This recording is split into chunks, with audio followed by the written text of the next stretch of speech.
Preparing to live stream the meeting. You can do it. I believe in you. Okay, great. Okay, welcome everyone here in Topeka and around the world for our Talmud study this Sunday, August 17th.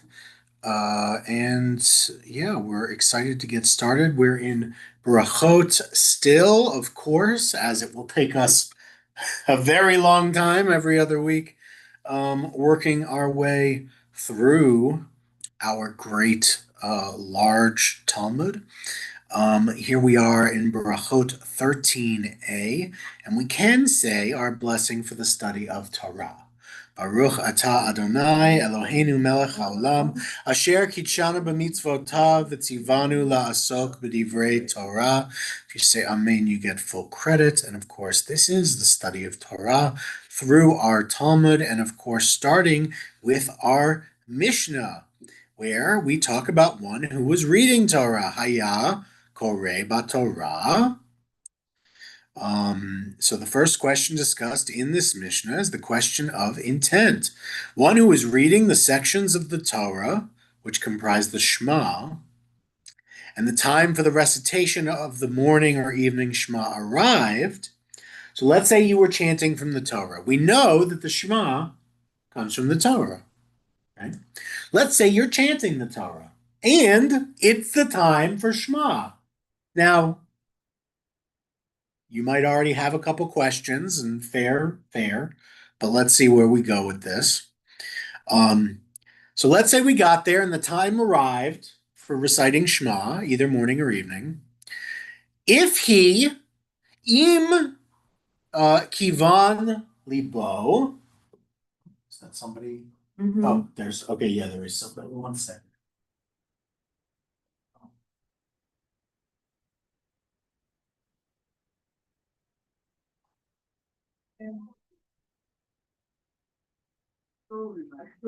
Oh, I'm sorry. Goodness.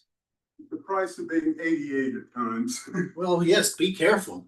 Yeah, I didn't break anything. Well, that's a good. That is good. I saw your car, but I didn't see you in it. Hmm?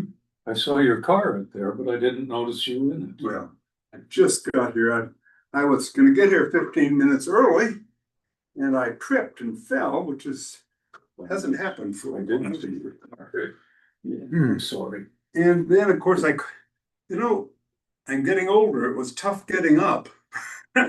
So I Sure. scrunched along on the grass. And Well, I'm sorry. well, it's life, but I didn't break anything. You're I'm okay. still alive. Okay, well, You have good. a cut. Hmm? You have a cut. Do I? Yeah, Well, it's life. It'll clot. okay. Okay. Well, if you need anything, let us know. Blood clots, thank God. I don't know. True enough. So we were talking here about our Mishnah in Barachot 13a. So if the time comes and one is reading the Torah and they happen to be reading the part of the Torah that has the Shema, and the time for reciting the Shema happens to be then, im kivein libo, if he orients his heart, if he has the right intention, yatsa, he has fulfilled. In this case, he has fulfilled his obligation for reciting the Shema. By intention.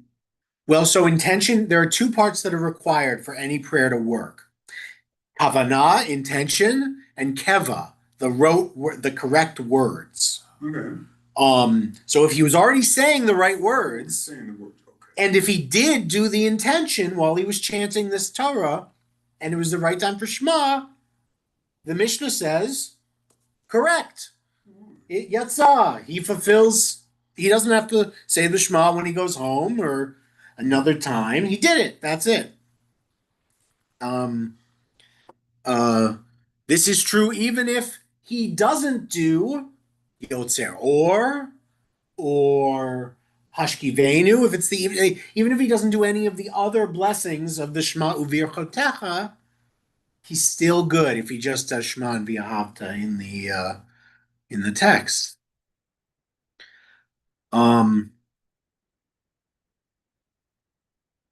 So one thing you can never do is interrupt the recitation of the Shema. You're never supposed to interrupt the recitation, which is why, by the way, now I actually shouldn't even do this, but you often I won't even introduce the V'ahavta. You should once you start doing Baruch Hu, you should just go through. If you need to say we're on this page, you can do that, but like you should really just go through. You shouldn't. The rabbi shouldn't give kavanot. The rabbi iyunim. Rabbi shouldn't say. And now I'm thinking about the Shema. I usually just say it's the watchword of our faith and then say, okay, let's go, because we're not supposed to be stopping. But some rabbis will go, and now let's talk about the Shema. Just say it. God doesn't want you to talk about it. God just wants you to say it. Anyway, that's my own thing. People say, why don't you do an iyunim before the Shema? An iyun before the Shema. I say, you don't understand. We're not supposed to do that. So okay, one may not interrupt the recitation of the Shema. The Tanaim, however, disagree over how strict one must be. Right? I said there are certain things you can do. You can orientate people. There are certain things you can do, which is why I do say some things. So they distinguish between interruptions between paragraphs. So you would say the beginning of the Shema, each section of the V'ahavta, etc., and interruptions within each paragraph. So say you stop mid V'ahavta to or mid Ahava Rabbah. Ahava Rabbah Tanu Adonai Eloheinu Chemla. And now I want to say a couple words about the. No, don't do that. So right, that's the difference, right? It's like really don't do that. That would be. And even here, if I did that, if I was in the middle of something and I stopped and said, and now I want to say a couple, people would be like, is he new? What is he doing? Like even that I couldn't get away with that because it's just not done. We don't do it that way. At the breaks between paragraphs, one may greet an individual due to the respect that one is supposed to show another human being, and one may respond to another's greeting due to that same respect. And in the middle of each paragraph, one may greet an individual due to the fear that the individual may harm him if he fails to do so. And one may also respond to another's greeting due to fear. This is the statement of Rabbi Meir. Rabbi Meir is like, maybe you're afraid they'll hit you, so say hi anyway. And what's a version of this that we still do today, even in our synagogue? Say you go to the bathroom mid-service. When are you allowed to enter the sanctuary again, generally? At least if we have an usher. If people are sitting. Right. Yes. Right? Because, and when do we stand, for instance, like in the Shema, and we don't let people come in. This is that greeting. Like, when is it open for people to be coming in, doing, because again, in another type of synagogue, maybe the doors are in the back, especially if there's going to be a mechitza, there are going to be two sets of doors and they're going to be more towards the back, and people will be there greeting people as they come in, or telling them they have ushers the whole time and saying this is not the time to come in. So this is the ancient version of what we still do today, which is kind of saying when you can let somebody in and when you say, not right now, my guy, you showed up at the wrong time. I don't know what to tell you. Used to have that sign on the doors. Please don't enter. I think we still do somewhere. I don't. Yeah, I think normally that door is open, and that's why I don't see it. And then during the service, it's closed. But I'm obviously never outside during the service. Okay. So Rabbi Yehuda says, if we get another opinion, we heard Rabbi Meir who said maybe let people in because you're afraid of getting hit. Rabbi Yehuda says there's a distinction between greeting someone and responding to his greeting, right? It's in the middle, be'emtza, of each paragraph, one may greet another due to fear and respond due to respect. In the breaks between paragraphs, one may greet another due to respect and respond with a greeting to any person who greets him, whether or not he is obligated to show him respect. And that's an interesting loosening here that Rabbi Yehuda is doing, right? He's saying, so not at the beginning, but say mid Shema Uvirchotecha. We've done the Baruch. We're somewhere between the Baruch and either Hashkivenu if it's the evening, or what's the morning one for there? Or No, because it's not Yotzer or Nahavarabah, though they're part of it. But okay, something in that, in that morning thing up to the Amidah. But before Vishamra. Um, so if we're in that period, this is what Rabbi Yehuda says. Um, if it's the middle of each paragraph, so if it's in between the blessings of the Shema, you can greet someone because you're afraid they'll hit you, or they'll be upset that you didn't let them in. And you can respond to someone if they are due respect. This is a synagogue, so it's a little uncomfortable to get into what the Talmud says essentially about synagogue politics. But this is what they're talking about, right? When they say someone who's due respect, they don't think everyone in the community is at the same level of respect. They mean what they mean, right? They're like who's worthy of who you need to respond to and who you don't. And we're just going to say this is your litmus test. Do I love this as a litmus test? I don't, but this is what they're um uh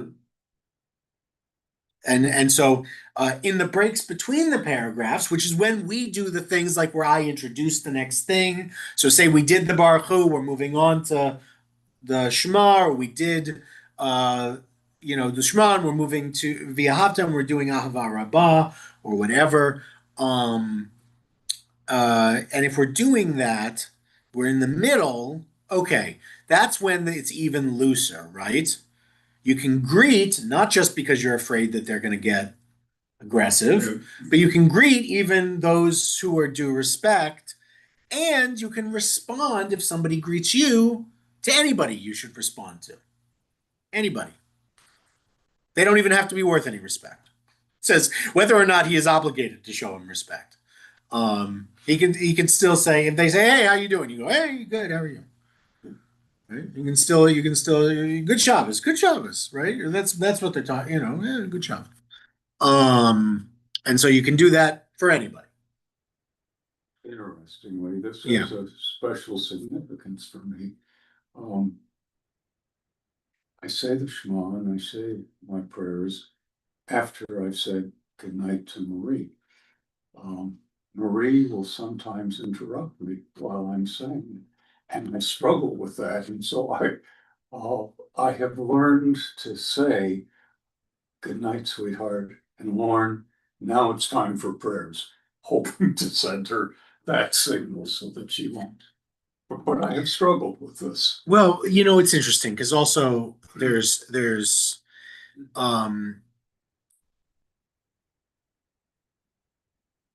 yeah, when you deal with the Shema and its unbrokenness, the interesting thing is the evening Shema we kind of loosen because we'll do it with kids. We do it almost as a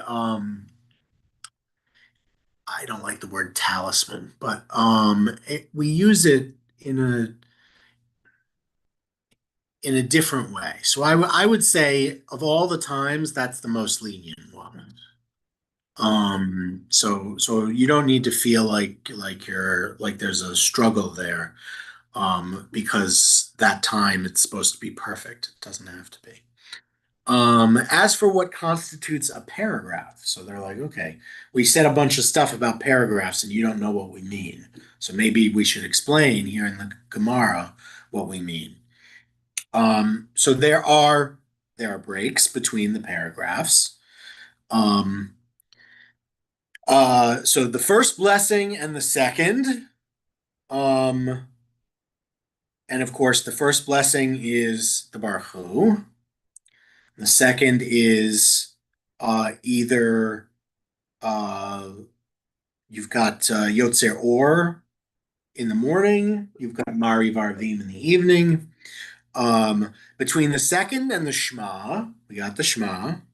Between the Shema and the second paragraph of the Shema, the Hayayim Shemoah, which we in the Reform movement like to get rid of the second paragraph. Remember, the first paragraph is the Shema and the V'ahavta. The second paragraph is V'hayayim Shemoah, which is in our prayer book, actually, if anyone wanted to take a look at it, but we never do it. And its return to that prayer book was controversial because it was not included at all in others. And in fact, it may not be in Mishkan Tefillah, it may only be in Mishkan HaNefesh, the High Holy Day Machzor. Between the Hayayim Shemoah and the third paragraph, which is Vayomer Adonai v'yotzei yishmor daber Adonai Elohechem. Right? It's sometimes we'll do it. Normally in the morning, it's the one that talks about tzitzit and petil techelet. Right? Anyway, so that's kind of a morning one. So that's that one. Vayomer, and then between Vayomer and Emet v'Yatziv, which obviously at a different service is Emet v'Emunah.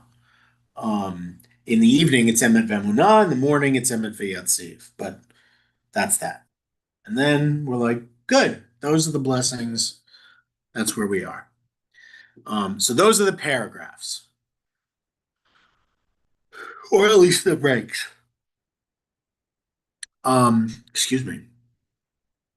The rabbis held that each blessing and each paragraph of Shema constitutes its own entity and treat interruptions between them as between the paragraphs.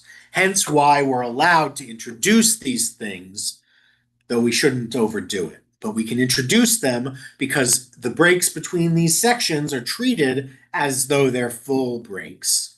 So it's not an interruption to say, the Shema is the watchword, blah, blah, blah, blah, blah. Now let's do it. So that's not an interruption. Rabbi Yehuda, however, says that between Vayomer and Emet V'Yatziv, towards the end, which begins the blessing that follows Shema, one may not interrupt at all. And according to Rabbi Yehuda, these must be recited consecutively. So, if you're going to do those two, there you go.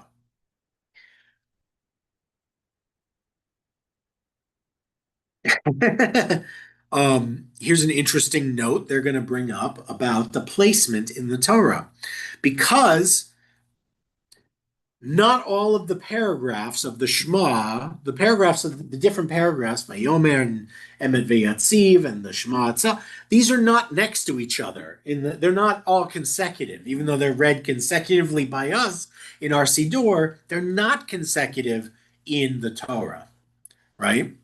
So it says, since the paragraphs of Shema are not adjacent to one another in the Torah, and they are not recited in the order in which they appear, which is true. They're not, one comes from Deuteronomy, one comes from Numbers, but they're out of order, so they're not in order, so Mazeh, what is this, right? They're like, what? So the Mishnah is going to explain their placement. Rabbi Yehoshua ben Korcha said, why, in the mitzvah of the recitation of Shema, did the portion of Shema Yisrael, which comes again from Deuteronomy, precede that of Vahayim Shema, which comes from Numbers? This is so that one will first accept upon himself the yoke of the kingdom of heaven, the awareness of God and God's unity, right? Saying God is here, God is one, we do what God says. And only then accept upon himself the yoke of the mitzvot, which is where in Vahayim Shemoah we talk about we'll put on the talit, we'll do these things in the morning, in the evening, in the we'll do all the things at their appointed times.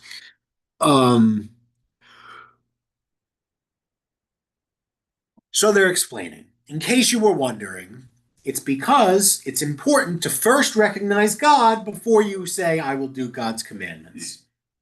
Right? Um, Now I have a question about that, but we don't need to get into it. So it says, why did Vahaya im Shemoah precede Vayomer? We have a similar problem. And here it's because the paragraph of Vahaya im Shemoah is practiced both by day and by night. While Vayomer, which as I mentioned, we don't do in our evening service because it's done in the morning, is about the talit, which is why it's only done in the morning service. So they're saying, so even though it's out of order, Vahayai Im Shemoah has to go second and not third because Vayomer is temporal. It changes based on the time. It's either Vayomer or it's Emet V'Yatziv. Um, um, okay. So now the Gemara is going to say, "Whoa, we got questions." Although this right here is like one of the biggest teachings in the Talmud. It's really great. In the Gemara, the Gemara says, Shema Mina, which is usually a big Shema Mina, which we know what does Shema mean? Here.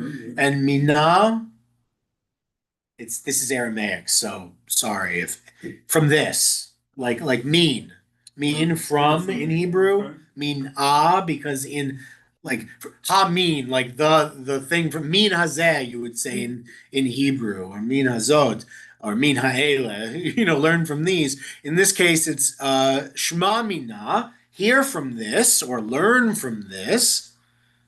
Mitzvot srichot kavanah. So learn from this. The whole line really just says, learn from this Mishnah. The main takeaway is that mitzvot require intent. This is where the rabbis teach that just doing something isn't enough.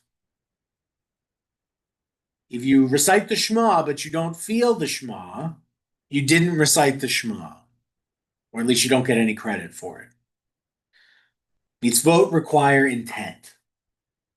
That's an important that's a very important thing for them to state. Of course, the whole thing here is saying, right? We talked about kevan libo, which is to orientate one's heart, right? Kavanah literally means orientating. It's how one is facing, which direct, so we talk about it and we orient our hearts is how we mean to have intention. Right. When one performs a mitzvah, he must intend to be yotze, to fulfill his obligation. If he lacks that intention, he does not fulfill his obligation. And I like they say, just to point out how important this is, they say with that statement, this Gemara hopes to resolve an issue that is raised several times throughout the Talmud, which is the question of intent and whether that's important or whether it just matters that we do what we're told. And the rabbis very much are siding here, saying, no, it matters. Can Yeah. I interrupt a little bit? Yeah. Adonai Eloheinu, Adonai Echad. Echad, I think about a lot. God is one in a monotheistic sense. God is one in the sense of being unique. There is nothing like God. God is one in the sense that God is everything or God is in everything. Do we mean all of those? We mean many of those. The last one I'm not entirely sure about. The rest of them, absolutely. We definitely mean both more than one thing by it. We mean God is undivided. That's one. Unitary. God is unique. No, mi chamocha ba'elim Adonai. So God is one in that God is one of a kind, essentially. One of one. Um, Whether or not we mean that God is in and of everything in that more modern sense, I would call it of oneness or unity with creation. I think that's maybe too new agey for God. Not that anything's too new age. I mean, God can do whatever God wants, but like, I guess what I mean is I'm not sure that was the intention of the rabbis or of Moshe Rabbeinu to say when we would say, when Moshe Rabbeinu says in Deuteronomy, Shema Yisrael Adonai Eloheinu Adonai Echad. I don't know that Moses means God is like spiritually in and of everything. God created everything, but I don't think that has to do with oneness. That's a different. We have other blessings about that, about creation, about God's power. We have a lot of other things we say about God that are about, hey, it was really cool when you did all that creation stuff. But I'm not sure about that last one. The rest of them, yeah, we do mean more than one thing by it. And those other things we definitely mean. Um, okay. So fun. Now we know that even if you do a mitzvah, it doesn't count if not for intention. So what do you mean when you say uh uh im kivu kiv it's like kivain, but there's another vav in there. I hate it. It's like kivaon, I don't know. Kivon libo likrot. So the Gemara rejects this conclusion. What is the meaning of if one focused his heart? It means that one had the intention to read. Now, we don't know yet what they're rejecting because the Gemara presented one thing. The Gemara often rejects itself. The question is, which part is it rejecting here? Um, so it means that one had the intention to read, right? To read from the Torah, likrot, koreh, right? A bal koreh is a Torah chanter. The Gemara attacks this explanation. How can you say that it means that one must have the intention? I even like you see here, likrot, right? It even gives you an exclamation point after the question. It's like my im kevan libo likrot likrot the hakak kare. Let's just right. It's like he's already reading. It's like, what do you mean he has the intention to read? He was already reading from the Torah. He was there anyway. We were in Deuteronomy, right? We were there this morning anyway. Um, uh, the case in the Mishnah refers to a person who is reading from the Torah. Therefore, focused his heart must refer to intention to perform a mitzvah. It can't mean that he had the intention to read because he was already reading. So again, before you're like, ooh, what is it? What exactly are we rejecting here, and what are we getting to? Isn't he already reading? Um, and the Gemara goes, but just in case, perhaps the Mishnah speaks of one who is reading the Torah, not for the purpose of reciting the words, but in order to amend mistakes in the text. I.e., what if he's the Gabbai? Or he's sitting in the crowd and is just really one of those guys that we all kind of don't like that much. those of us who chant Torah, who read it along with the person who's doing it for real because they know a lot and they want to do. This synagogue doesn't have people like that, but there are people in synagogues that are like that, where they're like, I know stuff. I'm going to do it as loud as the rabbi, and if I can't, or whoever's chanting, and that way I'll correct them if they, it happens anyway. So this is the kind of person they're talking. They're like, okay, but what if it's not the Baal Kriyah? What if it's not the Torah reader? What if it's just somebody else? Right? Um, uh, uh, so if he was just doing it which is kind of spiteful, it sounds kind of spiteful, right? If you're just doing that, you get no credit. The rabbis want to be clear. You don't get credit for reading the Shema. Because your point isn't to recite the Shema with intention of reciting the Shema. Your point is to be a nudnik about the words, which you can do, but we don't give you extra credit for it.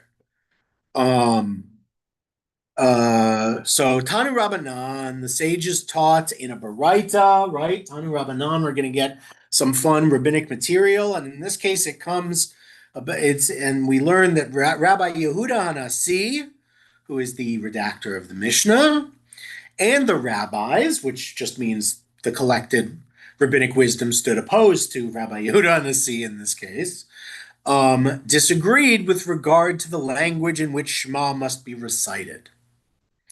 This dispute serves as an introduction to a broader analysis of the question of intent, which is what we've been talking about all morning. Shema must be recited as it is written in Hebrew.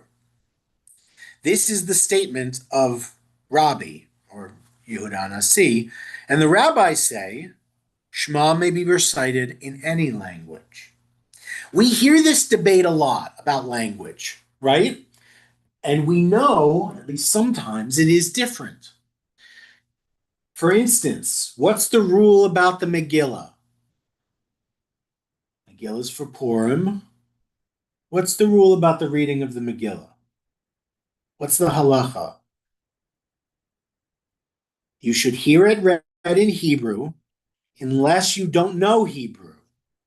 Then you should hear it read in the language you understand. Because the core competency that we want is for you to know the story. And if you don't know Hebrew, it does us no good for you to hear me chant the whole thing in Hebrew and you go, okay, that sounded nice. Now, sometimes it's worth it to do it in Hebrew, even if it means your congregation won't understand. You don't get to chant the Torah in English. We make it be in Hebrew. But often you'll have Haftarah kids. The kids do Haftarah in English because that doesn't have to be done in Hebrew.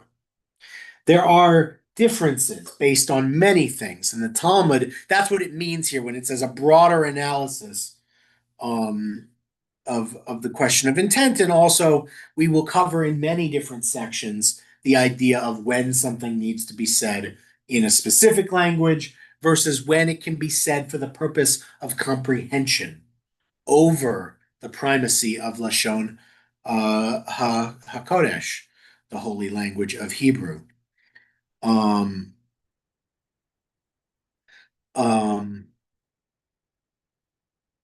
okay, so the Gemara seeks to clarify. We have this dispute between Rabbi Yehuda Nasi, and the rabbis. So the Gemara seeks to clarify what is the reason for Rabbi Yehuda Hanasi's opinion. Exactly what I was asking myself. Right. So that's obviously the biggest question, and that's what they want to know first. The Gemara goes, okay, we have a question. Why? What is the reason for thinking this? So the Gemara answers itself. It says, the source for his halacha lies in the emphasis on the word, and these words, which I command you this day, will be upon your heart. Will be, or vihayu, means as they are, so shall they be. Right? That's what they're saying. They're saying they will be marked on your heart. That means they don't change. They have to be done the way they were given. Since they were given in Hebrew, they can't be changed. And it says, as they are, so they shall they be. They should remain unchanged in their original language. Right? If it's written on your heart, you can't just say it in a different language. Right? That's the idea. Okay, so the Gemara goes, okay, we heard that. Now, my ta maihu, which just means what is their reasoning, right? That's varabanan. I hate these Aramaic words. Tamaihu. And so before they asked, what is the reasoning of Rabbi Yehuda and Nasi, and now they're saying, what is their reasoning? The rabbis, the Rabbanan. The Gemara answers, the source upon which the rabbis base their opinion is Amar Kara, as it says in the verse, Shema. So much simpler an argument in the Aramaic, right? What is their reasoning?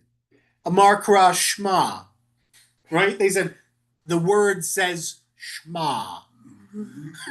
Just imagine that if somebody came to me and said, explain to me your reasoning for why you think you can say the Shema in any language.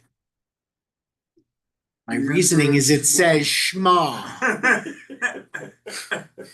It's just so disrespectful. I love it. It's great. It's so it's so impertinent of the rabbis. They're just like they're like the verse says here Israel, right? Deuteronomy 6, verse 4 says, "Hear, O Israel," which they understood to mean that the Shema must be understood. The first thing is Israel has to be able to hear it. They have to know what it means. So bechol lashon she'ata shomea. In any language you can hear it. You should shema.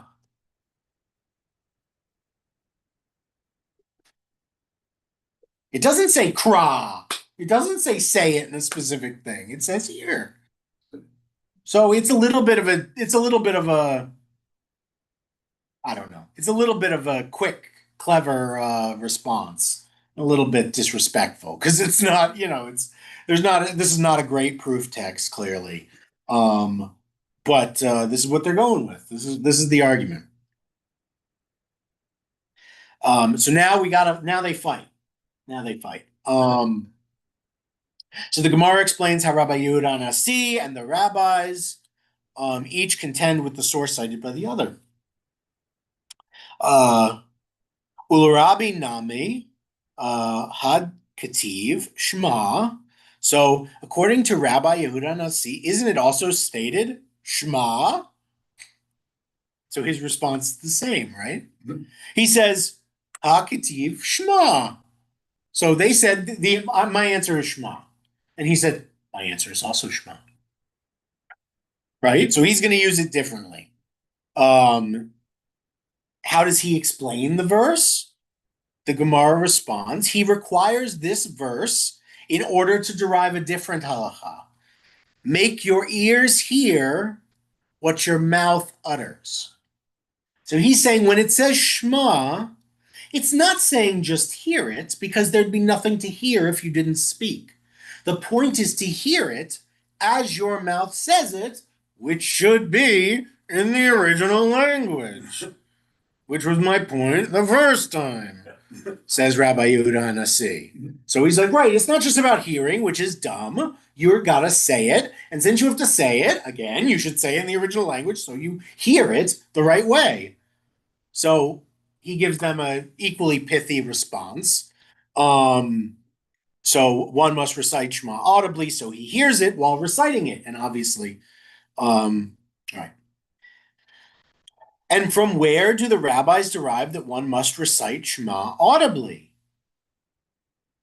The rabbis do not accept the literal interpretation of the word Shema. Rather, they hold in accordance with the one who said, one who recited Shema in a matter inaudible to his own ears fulfilled his obligation. Mm-hmm. So the rabbis do not believe there that it has to be written, that it has to be said out loud. that one could say, All right. and that could work as long as the intention is there. And this is where we're going to get. Remember, what did I say before? Prayer. Did I say to you earlier today that a prayer works as long as you just have kavanah? No, I didn't say that, and the rabbis won't either. So if you're entering it, oh well, they said intention is everything. Well, intention is mostly important, but unless you have both keva and kavanah, it's not a good prayer. It doesn't work unless you have both. Um, and so that's what we're trying to come to here. This is a little bit of field, but it also is connected in a way. I think I read it in a midrash somewhere. The question, Asher Anochi Matzavcha Hayom Al Levovecha. Why on that I command Yeah, you yeah, to yeah. stay upon your heart? Why on your heart Well, and not in your heart? it's written on your heart. Because you have to take it into your heart. Yeah, I get you could say that. I think in the Hebrew, I think the all is more than be. Here's the difference. In English, in sounds like the deeper meaning. Right. In Hebrew, it's the opposite. It's On all. is Mm. better. Ah. Because all is also supplantory.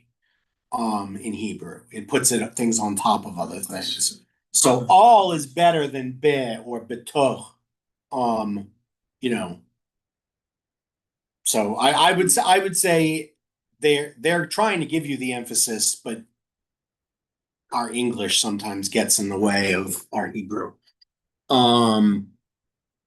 But in any event, here they're saying we saw that even if it's inaudible to his own ears, he fulfilled his obligation. And the Gemara asks, and according to the rabbis, isn't it also written? And they will be. How did this, Vihayu, which was, remember, Vihayu was what Rabbi Yehuda Nasi used to say it had to be written, it had to be done exactly the way it was written, i.e., in Hebrew. So the Gemara is asking, so what do the rabbis say about this Vihayu?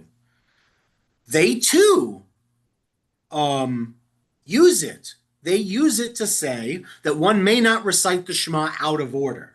It must be done as it was given, not about the language it was given in, but about the order it was given in. In other words, you can't say the Shema from Vayomer to Shema. You have to go from Shema to Vayomer. You can't mix and match. You can't throw a Mi Chamocha in at the beginning because you think it's nice musically. You got to go in order. Mi Chamocha comes at the end in Vayomer. Or in Vietziv, sorry. Or yeah. There's so many words. Okay. So that's what they use it for. So they don't use it about language, they use it about order.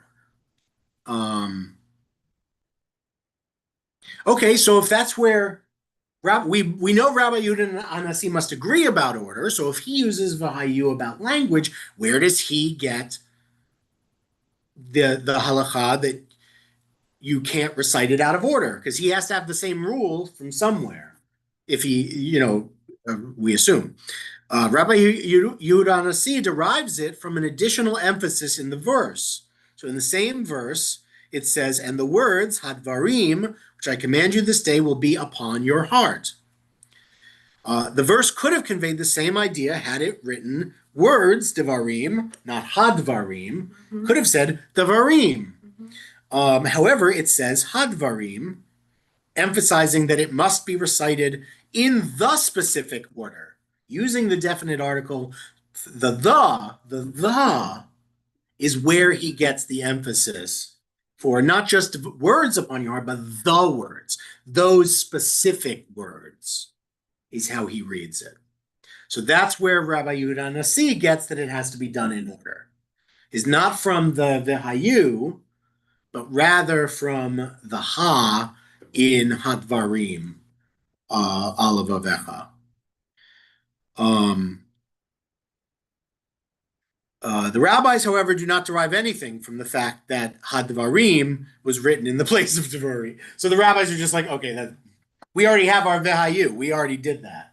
We don't need to duplicate effort. Um, So what happens, Rabbi? yeah. Rabbi Yehuda and his colleagues are disagreeing. They just agree to disagree. Sometimes, but not usually. Not these guys. This kind of argument will not have a there is no answer, I'm pretty sure. Um, Now the Gemara is going to bring in another debate because they think we've got a good connection here. So the Gemara is going to say, is that to say that Rabbi Yehuda Nasi holds that the entire Torah, i.e., any portion of the Torah which must be read publicly, or if one studies or reads the Torah in general, may be recited in any language?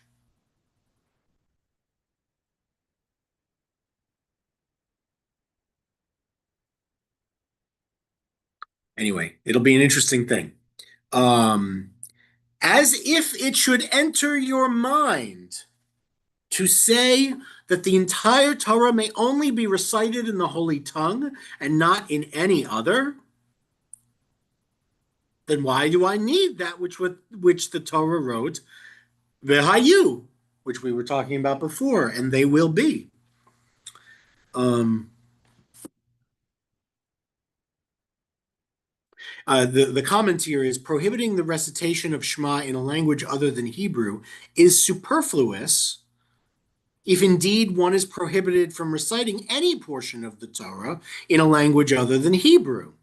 Since the Torah saw the need to specifically require Shema to be recited in Hebrew, it must be because the rest of the Torah may be recited in any language. That includes Aramaic because of mine restricted. Onkelos, right? Yeah. So there we have targums is one thing, Onkelos being the most famous one, which are translations of the Torah. We use them to kind of get the sense, especially of words that are what we call hapax legomenon, which are words that occur only once in a corpus in work, like the Tanakh. And so without Targum, it would be hard to figure out, other than the sheer context in a language that is old, very old, even older, what the word means. But Targum means translation in Aramaic. And anyway, so they're saying, okay, Rabbi Yehuda Hanasi says that they're saying, okay, well then you should be able to do the Torah in any language. If this one was specific, if the Shema was specifically supposed to be in Hebrew, do you think that's going to turn out to be the case? The way I'm saying it to you gives you the answer. No. Now I've given you the answer. It's not going to work out. But yeah, the Gemara rejects this. This is not necessarily so, as the phrase, and they will be, V'hayu, is necessary in this case because Shema is also written. Had it not been for the phrase V'hayu, I would have understood Shema to allow Shema to be recited in any language, in accordance with the opinion of the rabbis. Therefore, V'hayu was necessary. So he's saying they're using V'hayu wrong. If it hadn't said V'hayu, which I'm using to say, remember he uses that to say, it's specifically saying it has to be written in the language it was given in, being Hebrew, which he then says, if that has to be done in that language, it must mean the rest of it doesn't have to be. He's saying, well, not necessarily. This case, I know it has to be in Hebrew because of the V'hayu. But if it hadn't said Shema, if it hadn't been about this, it could have been different. There's no need, right? We don't. It doesn't need to be this specific. The Gemara attempts to clarify. Is that to say Usually when it's is that to say, the answer is no. But is that to say that the rabbis hold that the entire Torah may only be recited in Lashon HaKodesh, the holy tongue, and not in any other? As if it should enter your mind, or de'i salka datach here. It should have been a little different, but as if it should enter your mind to say that the Torah may be recited in any language, then why do I require that which the Torah wrote, Shema, here, to be? One is permitted to recite the entire Torah in any language, rendering a specific requirement regarding Shema superfluous.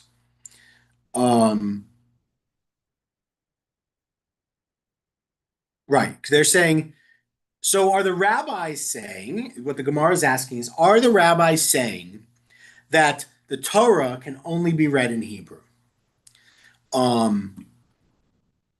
Because if you would think that you could do it in any language, is there anything that's required? And if the Shema was required, or if it were all required, saying the Shema were required would be superfluous. If it were all required to be done in Hebrew, why would we say anything had to be done specifically in Hebrew? Because it should all be done in Hebrew, if that's the rule, unless that's not the rule. Right, yeah. The Gemara also rejects this because, again, the reasoning all holds, but they're going to say no. We don't believe this. We just somebody thought of it and we wanted to put it in here because you might think of it, and you'll be like the rabbis. They're dumb. They didn't think of my question. They're like, no, we thought of this one. We're gonna address it. So Shema is necessary in any case because the Hayu is also written. So their explanation is the opposite of Rabbi Yehuda Nassi's, who said, sorry, my throat. Who said, here we've got, because the Hayu was written, you have Shema, because Shema is necessary. Shema is necessary because the Hayu is written, and in the other one, the Hayu is necessary because Shema was written. And he said, if Yehuda Nasi said, if Vihayu hadn't been written, I would have sided with the rabbis. And here they're saying kind of the opposite. Not that they would have sided with him, but that had Vihayu not been there, Shema was necessary because Vihayu was there. It's a better way to say that.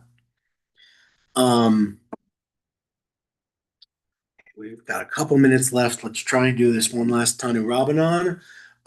So Tanu Rabbanan, we have a Baraita about Vihayu. This might be one of those mystical, magical Baraitot that show up to tell us the exact answer that we need, which are always very nice. The interpretation of these verses is the source of a fundamental dispute concerning the obligation to recite Shema and the required intent during its recitation. The rabbis taught Vihayu, it is derived, and they will be, it is derived that one may not recite Shema out of order. We know they think that's what Vihayu is about. From these words shall be upon your heart. We know that one, right? From the Avda. It is derived that they must be recited with intent. I might have thought that the entire paragraph requires intent. Sorry, there's a question mark I didn't see, so I changed at the end. I might have thought that, but I shouldn't, probably. Therefore, the verse teaches Ele, or ha'ele, these, to indicate that to this point, one must have intent. But from here on, one need not have intent. And even if he recites the rest of the Shema without intent, he fulfills his obligation. How was that? These are divrei Rabbi Eliezer. These are words of Rabbi Eliezer. And what do we know about Rabbi Eliezer? He's always right. He's always right. Um, right. And then they're going to get into this. But so Rabbi Eliezer comes in and he's like, okay, let me summarize. The rabbis say that it has to be taught in order because of Vihayu. We're on board with that. Um, and I might have thought that the whole thing, all of the Shema, requires intent. But in fact, no. He says you just have to have intent from Ha'ela to indicate to this point, at this point, but then from that point on, one need not have intent. And just by reciting it, they fulfill the obligation. And up to that point, you have just said you shall love the Lord your God with all your heart, with all your soul, with all your being. And that's what Rabbi Akiva is going to come back in and say. Rabbi Akiva is going to come back and say, again, big name. Well, you need a big name. If Rabbi Eliezer is up there, you gotta. So Rabbi Akiva is going to come in and say, hey, my guy, what about the whole heart, whole soul thing? So on 13b, he says, Asher Anochi mitzavcha hayom alavavecha, which I command you this day and will be upon your heart. Surely the word these, ha'ele, does not come to limit. You can't base the restriction, such a huge restriction, on something like this. Surely it doesn't come to limit the mitzvah of intent, of kavanah. On the contrary, from here, you derive that the entire portion requires intent, which seems, as Lauren pointed out, pretty obvious. Because I command you that this portion shall be upon your heart. It doesn't say half of it, Etsy portion. Doesn't say that. So he's like, Rabbi Akiva's like, my guy, you're making things too easy, right? You're making it too easy on people. The Torah is pretty clear about how much of your heart you're supposed to do. All of it. Rabbi Bar Chana said that Rabbi Yochanan said the halacha is in accordance with the opinion of Rabbi Akiva. The entire portion requires intent. So Rabbi Eliezer's wrong. He's not always right. Well, we know that because what else happens in the story of the oven of Achnai? Right? I mean, we learn in the story of the oven of Achnai, which is an argument about how much of an impure thing can be in an oven before the oven becomes unkosher. And the rabbis are arguing, and Rabbi Eliezer says, I'm right, because in every place where I argue, I'm right. And the rabbis say, tough nuts. Sorry. The rabbis say, we don't care. There are more of us. And Rabbi Eliezer does his magic tricks, and he says, if the halacha is in accordance with me, let the walls of the study hall fall down, let the trees fall down, let the rivers overflow, let the bat kol, let the divine voice come down, and it comes down and says in every place where he issues an opinion, the halacha is in accordance with Rabbi Eliezer. And the other rabbis say, again, tough, there are more of us, and we win. You lose. And of course, it teaches at the end that God was proud of the rabbis for taking it, as it says in Deuteronomy, for making it part of their heart.